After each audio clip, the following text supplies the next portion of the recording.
berada di peringkat 1 terburuk di dunia dibandingkan dengan kota-kota di negara lainnya dengan level indeks kualitas udara 163 pada Jumat 28 Juli 2023. Dilansir dari IQR, dalam perbaruan data pada pukul 10 waktu Indonesia Barat, indeks kualitas udara menjadi 155.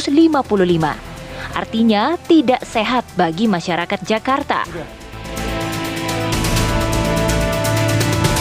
Kemudian tingkat konsentrasi PM2,5 Jakarta saat itu pada level 62,4 mikrogram per meter kubik atau setara dengan 12,5 kali dari nilai panduan kualitas udara tahunan WHO.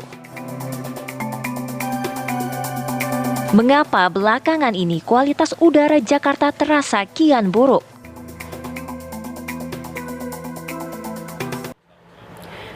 Ya, pemirsa, kualitas udara di Jakarta kian memburuk. Benarkah demikian? Kita akan tanyakan langsung bersama dengan Kepala BMKG, Ibu Dwi Korita Karnawati. Selamat siang, Ibu Dwi Korita.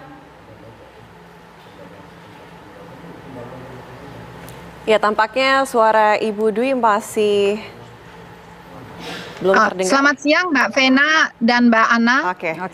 Assalamualaikum. Ibu, kami ingin konfirmasi terlebih dahulu. Beberapa hari terakhir ini katanya kualitas udara di Jakarta kian memburuk. Benarkah demikian? Data dari BMKG seperti apa?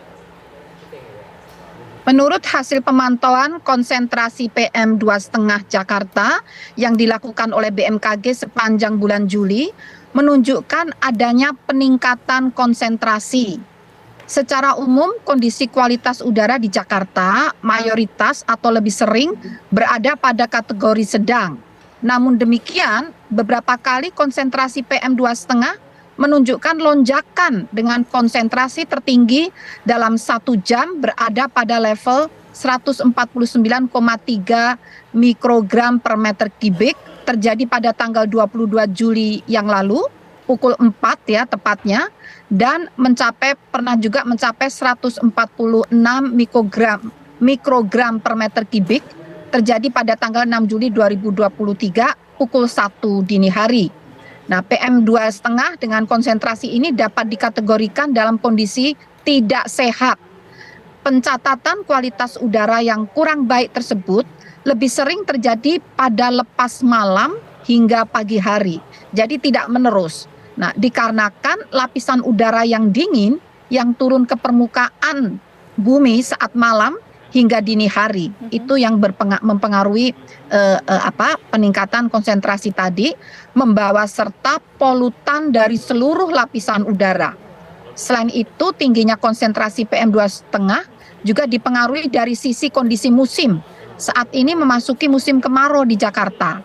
Berkurangnya curah hujan ini mengakibatkan pencucian pada polutan, juga proses itu menjadi minim, berkurang, sehingga mempengaruhi turunnya kualitas udara. Demikian. Bu Dwi Korita, tapi bagaimana kita membedakan suatu kualitas udara ini disebut sehat dan juga tidak sehat? Begini Bu, ketika kemarin Bu, ini saya pagi-pagi pukul 6 sudah keluar rumah. Tiba-tiba tidak ada terang matahari, begitu anggaplah berkabut. Saya kira itu kabut, ternyata ketika saya melihat begitu ya informasi di media sosial mengatakan bahwa ternyata itu adalah akibat asap polusi. Ini bagaimana Ibu? Jadi benar, bisa kita lihat kalau nampak haze ya, istilahnya haze, berkabut, jarak pandang berkurang, dan di situ tidak ada angin ya.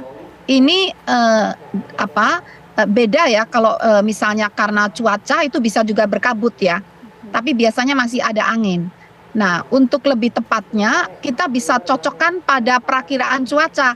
Kalau di situ dikatakan cuaca cerah, tapi ternyata keruh, langit ya udara keruh. Nah, ini perlu dicek di info BMKG, itu ada juga untuk memonitor kualitas udara di aplikasi info BMKG. Itu juga ada. Jadi memang mudahnya ya, saya kadang-kadang kalau melihat ini kok keruh begini padahal harusnya cuaca cerah.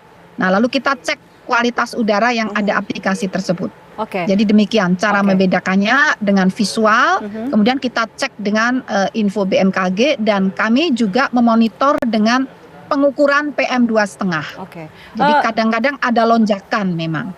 Demikian, Mbak. Bu Dwi Korita, kalau berdasarkan data dari BMKG, apa-apa saja sih yang kemudian memicu memburuknya kualitas udara di Jakarta? Nah, itu bisa diakibatkan oleh kondisi setempat ya, kondisi suatu wilayah ya, atau maksudnya kondisi atmosfernya dan juga sumber emisinya. Sumber emisi itu misalnya bisa berasal dari sumber lokal seperti transportasi ya, kalau terlalu padat, kemudian traffic jam juga terjadi berkali-kali dalam waktu yang lama, ataupun dari sumber regional, dari kawasan industri dan pembangkit listrik yang berbahan bakar fosil. Nah, sebaran emisi polutan ini dalam kondisi tertentu dipengaruhi juga bisa oleh fenomena cuaca, dapat terakumulasi. Jadi interaksi kombinasi ya, lingkungannya kebetulan juga akumulasi polutan dan diperparah oleh cuacanya, misalnya di situ tidak ada aliran udara, tidak terjadi angin misalnya, atau seperti saat ini musim kemarau tidak terjadi pencucian oleh hujan. Nah, jadi kondisinya memang kecenderungannya di musim kemarau mengalami peningkatan karena lingkungannya tidak mendukung untuk pencucian tadi, meskipun bisa saja sumbernya juga meningkat, bisa saja, dan lingkungan misalnya pohon-pohon sudah tidak ada ya. Ini pada pohon-pohon ini kan juga berperan untuk mengubah polutan atau CO2 menjadi O2. Nah, ini kalau orang juga berpengaruh. Demikian. Tadi Bu Dwi Korita sempat menjelaskan tidak adanya pencucian udara begitu ya, kemudian faktor angin juga ini mempengaruhi kondisi cuaca, maksud kami adalah polusi yang mungkin menjadi cuaca buruk begitu ya Bu ya, menjadi haze tadi Ibu katakan seperti itu. Apa sih sebenarnya Bu yang buruk, ya. Kualitas buruk, apa sebenarnya yang harusnya dilakukan Bu ketika kita mengalami cuaca kondisi seperti ini, ketika masyarakat juga masih tetap harus bekerja begitu, tadi Ibu katakan juga polutan ini salah satu faktor utama begitu Bu? Ya, yang pertama ini pemerintah kan sudah berupaya transformasi dari energi fosil ke energi non fosil, karena energi fosil ini kan banyak menghasilkan polutan-polutan tadi, terutama CO2 ya. Jadi merubah energi itu sebetulnya suatu langkah terobosan yang harus diteruskan. Kemudian juga memperbanyak tanaman hijau, penghijauan. Jadi gerakan menanam ini tidak hanya di darat, tidak hanya di hutan, di kota, di pantai, ini juga perlu digalakkan. Kemudian juga itu tadi menggunakan transportasi publik ya. Karena ini kan berarti mengurangi jumlah konsentrasi CO ya, atau emisi dari energi fosil. Kemudian kita juga berusaha menghindar dari tempat-tempat yang polusi tinggi. Kami sarankan terus memantau informasi kualitas udara yang ada di info BMKG.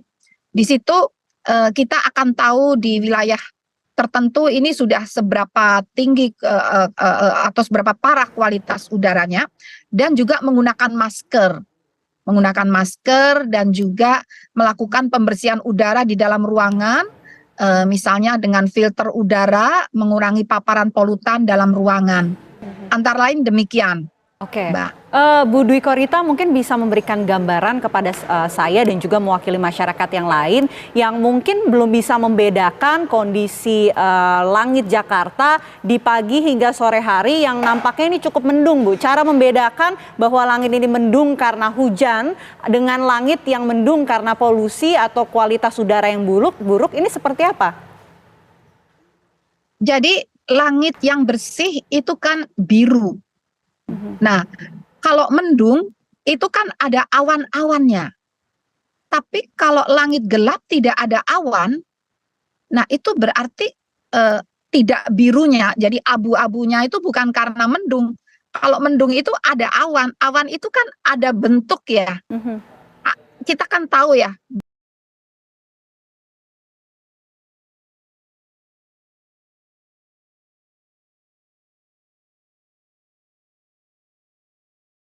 bentuk awan ya.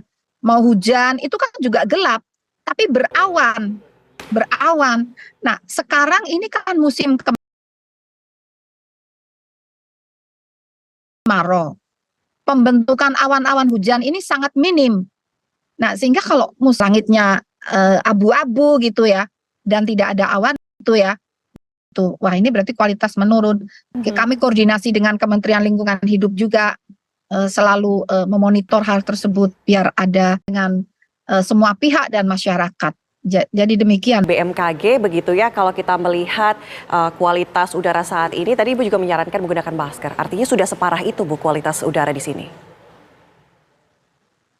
Kalau berdasarkan data, yang lebih sering terjadi terutama di DKI ya, kami memandang kota yang relatif paling apa ya, kualitas udaranya paling buruk bermasalah itu kan DKI. Nah, data kami menunjukkan mayoritas itu sedang. Namun beberapa waktu itu tiba-tiba melompat. Bisa melompat menjadi tidak sehat. Nah, tidak sehat itu apabila melampaui, batasannya tuh melampaui 100 mikrogram per meter kubik, itu tidak sehat. Dan kalau lebih berbahaya lagi itu menjadi bahaya. Kalau bahaya itu sudah melampaui 300 mikrogram per meter kubik. Nah, saat ini kondisinya tadi kalau tidak sehat tadi lebih dari 100 ya. Nah, ini kalau bahaya sudah melampaui 300 tadi. Saat ini masih berkisar sedang ya. Sedang seperti itu. Oke, apa yang kemudian bisa dilakukan? Bukan kita menghindari adanya situasi bahaya tadi. Apa yang bisa dilakukan untuk mencegah agar tidak terjadi? Yang tadi kami sampaikan ya, agar tidak terjadi bahaya, itu penghijauan harus digencarkan. Lalu sumber emisinya, sumber polutannya ini harus dikendalikan. Jangan dibiarkan terus bertambah. Artinya transformasi dari energi yang berbahan bakar fosil menjadi energi yang ramah lingkungan, yang non fosil. Misalnya dengan listrik, dengan matahari ya, atau dengan angin gitu ya. Jadi mentransformasikan itu sambil terus dilakukan penghijauan, dan kita juga berupaya mengurangi kendaraan-kendaraan yang sendiri-sendiri. Jadi dengan public transport itu dipandang lebih aman, lebih sehat, lebih ramah lingkungan, semacam itu. Oke, baik. Itu yang bisa kita lakukan ya untuk kemudian mencegah adanya kualitas udara Jakarta yang nampaknya ini kita khawatirkan semakin memburuk. Karena kalau kita lihat kualitas udara Jakarta ini juga berpengaruh ya terhadap kesehatan bagi masyarakat yang beraktivitas. Tadi seperti Bu Dwi Korita juga katakan, gunakanlah masker ketika kualitas udara ini makin memburuk. Di luar. Terima kasih Ibu sudah bergabung bersama kami berbagi informasi di Apa Kabar Indonesia Siang. Dan pemirsa, kami masih akan kembali usai jeda, tetaplah bersama kami di Apa Kabar Indonesia Siang.